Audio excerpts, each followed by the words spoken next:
পৃথিবীর সব জায়গা পাগলামি চলে, নবীর দরবারে কোনো পাগলামি চলে না। আর একটা ওলি আল্লাহর কদম, আমার দাদা হুজুরের কদম।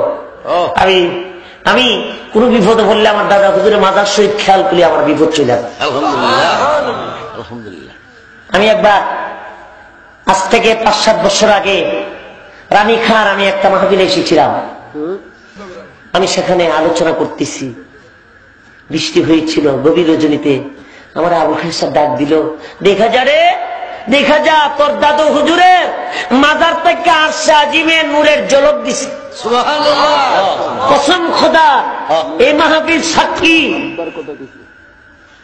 আমি দেখতে পাইলাম আরশে আজিম থেকে আমার দাদা হুজুরের মাজারটা পর্যন্ত একটা লাইট দেখা।